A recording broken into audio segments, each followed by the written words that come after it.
There's three parts really to a habit. There's a trigger, then there's a response, and there's a result.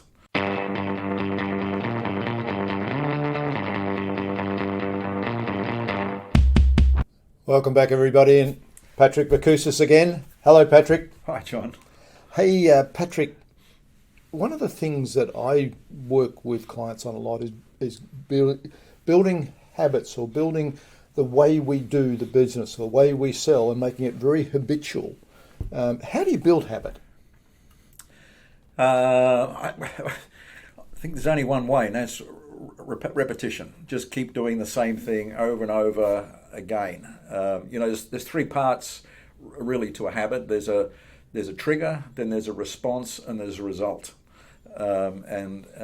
Alcoholics Anonymous are probably one of the best examples of habit change. They're very well known. And that is, I'm feeling anxious, which is the trigger. Response, get a drink, have a drink, and then the result is I feel better. And so the place you need to intervene is at the response stage. So instead of going for a drink, call your AA partner. And it's much the same in selling. It's a case of nailing it at the trigger in terms of someone saying something and come up with an automated response. That's habit change. If you have to stop and think about it, you'll go and get the drink. Okay, so we're talking about the habit in a conversation. How do you conduct a conversation and have the right habits during that conversation? Yes. Yes. And a trigger sets you off. So let's talk about some of those triggers that could set you off and how you should be responding and building the habit. Well, salespeople, typically get asked the same sorts of questions over and over again, or they get the same comments. Or the same objections. The same objections, yes. Don't get me started on objections, but anyway, why would you have an objection? But yes, you're right. Your price is too high. I prefer the competitors. Why should I do business with you? And it's interesting, when you ask a seller those, they often fumble it, and that when they go into sales mode, they start telling why the buyer should do it. Where a much more effective response is, for instance, to say, what makes you say that, or whatever it might be. And so the best way to train for that is to, write down on a piece of paper those most common situations, think of a very effective response, and the response is to hit the ball back to the buyer to get them to talk some more. And then just practice them and get someone else to fire these things at you, like hitting balls at you over a net, and then just bang them back again. And eventually you'll embed the habit.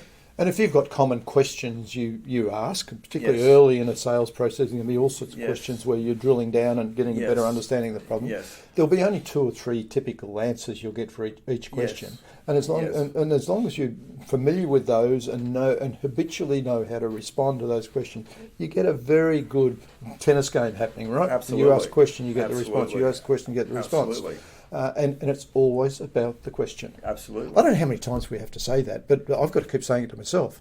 Yeah. I mean, it's very easy for us to sit here and say, this is what you do. However, all of us make the same mistake. Sometimes I come out of a meeting and I say, why did I do that?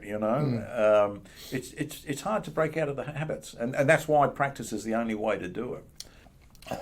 One of the things that would concern me, building those habits, and that we'd come across as contrived, and it's too quick and responsive. I'd really be concerned about that. How do you avoid that happening? Yeah, I often get that question. But when you think about people, performance artists, for instance, who are really good at engaging, which is really what we're wanting to do with a buyer, want to engage. Okay, who are the performance artists that stand out as really engaging well with their audiences? And typically, people respond comedians.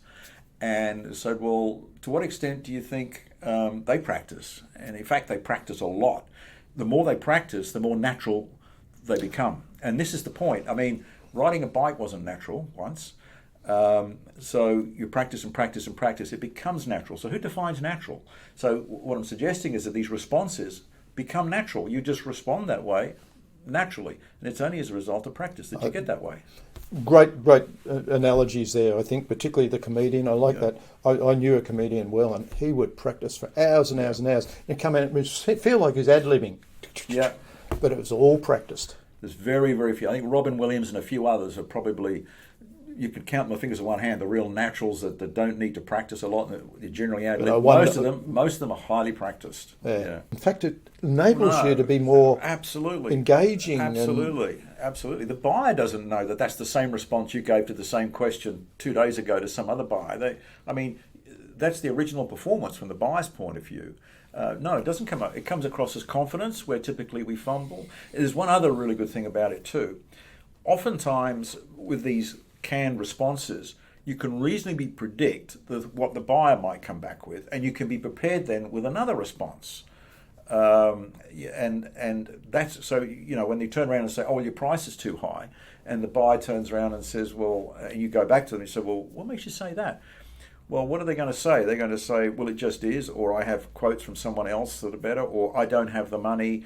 There's 3 or 4 maybe different responses, and then you can think of another response to that potentially. That's getting a bit more advanced. Yep. Again, it's ironically, looking ill-prepared, which is what most sellers will tend to do, is sort of fumble the ball, isn't a good look. But coming back confidently and saying, "Well, what makes you say that?" Looks a lot better. And we talked last time about practice and role plays. So that's one of the benefits of role plays. Yeah. But planning it all out, thinking, what are all the questions I typically ask? What are the responses I typically get? How should I respond to those? Yeah. What's the next question?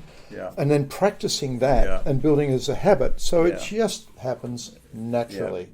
Yeah. You're in the moment with the client, and that's naturally what will be said. So it really is part of a very natural conversation. Yeah. And you can gamify this. It's a fantastic game to play in sales meetings where you've got a whole list of questions. The sales manager just fires them out. Your price is too high. We prefer your competitors. I'm going on holidays next month.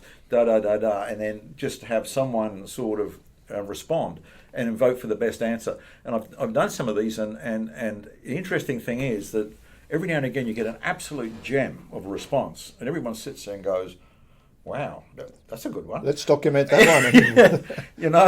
And often, out of the mouths of babes, it could be some admin person or someone that's not even in sales comes up with a killer response. It's fun to do. And by response here, you're not talking about answering the question that they've just thrown. You're hitting talking the ball about back. Hitting the ball back with a question. Another question, typically. Absolutely. And if you want to actually add value to that question, then you might bring some insight. I was dealing with another customer that had this issue. Is that what you're talking about? This is what they did. Would that work for you? Still questions. And you've only just got to do it. Every time I've done that with a team, they absolutely loved it. They really enjoyed the session. Said, "Oh, this is fantastic. Let's do this some more." And it's just a case of sustaining it and making sure you do. Like in a sales meeting, 15 minutes of that. It's like quick ball skills practice, in any other sport. So I to summarise what I got out of that, we just need to build habits so it becomes natural in a conversation. Whatever comments made or questions raised, we just respond habitually. It just comes out naturally, and we continue on with the conversation, creating value for the customer through the conversation, because we're bringing ideas through our questions and so on. And it just happens habitually rather than fumbling through the process. I like it. Yeah. Thanks, Patrick. Look forward to the next time.